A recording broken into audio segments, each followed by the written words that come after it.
नमस्कार। तो आज बात करते हैं 19वीं सदी के राजस्थान के इतिहास के एक बहुत ही जरूरी लेकिन अक्सर अनदेखे किए गए अध्याय की। ये कहानी है मीणा विद्रोह की, संघर्ष और स्वायत्तता की एक ऐसी कहानी जो पूरे एक दशक तक चली।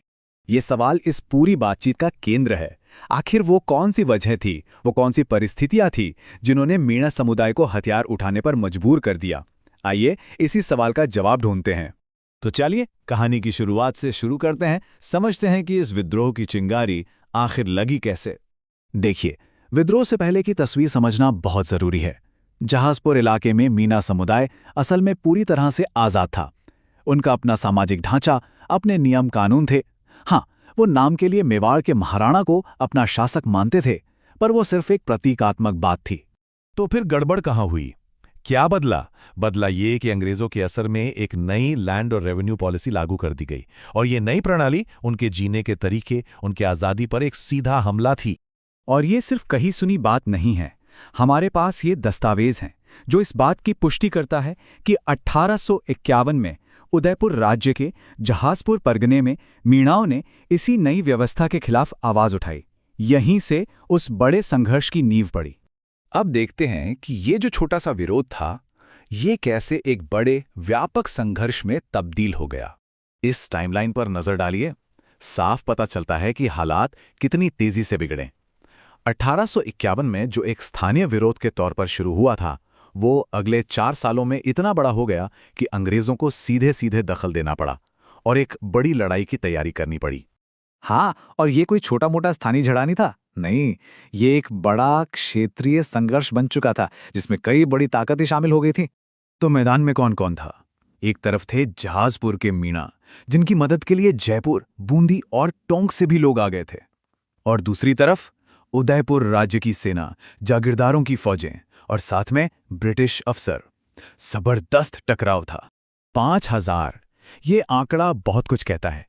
ये बताता है कि ये सिर्फ जहाजपुर की लड़ाई नहीं थी, बल्कि ये एक बड़ा गठबंधन था, एक संयुक्त मोर्चा था जो अपनी आज़ादी के लिए लड़ रहा था। और फिर ये आंकड़ा 57, ये कोई मामूली बात नहीं थी। शुरुआती लड़ाइयों में ही राज्य के 57 सैनिकों का मारा जाना ये दिखाता है कि मीणाओं का प्रतिरोध कितना जबरदस्त और संगठित था। और इसकी वजह साफ है, और ये दस्तावेज भी यही बताता है। विद्रोही अपने इलाके को, पहाड़ियों को अच्छी तरह जानते थे। उन्होंने अपनी भौगोलिक जानकारी का बेहतरीन इस्तेमाल किया, जिससे राज्य की सेना को भारी नुकसान उठाना पड़ा। अब जब विद्रोह इतना मजबूत हो, तो अंग्रेजों ने क्या किया? उन्होंने एक बहुत ही सोची समझी, एक तरह से कहे तो एक साइकिल, एक चक्र चलाया, दमन का। उनका प्लान एकदम साफ था। स्टेप 1, सारी ताकतों को मिलाओ और एक बड़ी फौज बनाओ। स्टेप 2, देवली में एक परमानेंट मिलिट्री बेस बनाओ ताकि विद्रोहियों पर 24 घंटे नजर रखी जा सके। और स्टेप 3, खास तौर पर इसी काम के लिए नई रेजिमेंट तैयार करो।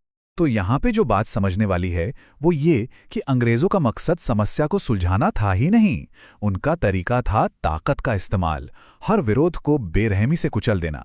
ये उनकी औपनिवेशिक नीति का हिस्सा था। और इसी दमनकारी सोच का नतीजा था वो जो 1860 में हुआ। ये मीणा विद्रोह का आखिरी और शायद सबसे क्रूर अध्याय था। सोचिए, इतने दमन के बाद भी मीणाओं ने हार नहीं मानी। जनवरी 1860 में उन्होंने एक आखिरी बार लड़ने का फैसला किया। और इस आखिरी लड़ाई का ब्यौरा हमें इस दस्तावेज में मिलता है। इसमें साफ साफ लिखा है कि 29 जनवरी 1860 को महाराणा ने एक बड़ी सेना भेजी, जिसने माधोली और लोहारी गांवों पर हमला बोल दिया। इस बार जो दमन हुआ वो पहले से कहीं ज्यादा क्रूर था। गांव पर हमला हुआ, उन्हें लूटा गया, जला दिया गया। बहुत बड़ी संख्या में लोगों को गिरफ्तार कर लिया गया और पूरे इलाके में हमेशा के लिए पुलिस का पहरा बिठा दिया गया। 6, ये सिर्फ एक नंबर नहीं है, ये उस क्रूरता की इंतहा है। ये उन 6 लोगों की गिनती है जिन्हें सरेआम तोप के मुंह से बांधकर उड़ा दिया गया। ये सिर्फ सजा नहीं थी, ये एक संदेश था बाकी लोगों में दहशत फैलाने का, ताकि भविष्य में कोई सिर उठाने की हिम्मत ना कर सके। तो ये सब जानने के बाद ये सवाल फिर से सामने आता है, अगर इतिहास हमेशा जीतने वाले लिखते हैं, तो इस लड़ाई को हमें कैसे याद रखना चाहिए? क्या ये बस एक विद्रोह था जिसे दबा दिया गया, या ये अपनी जमीन, अपनी संस्कृति और अपनी आज़ादी के लिए लड़ा गया एक संग्राम था? इसका फैसला इस पर है कि हम इतिहास को किसकी नज़रों से देखते हैं।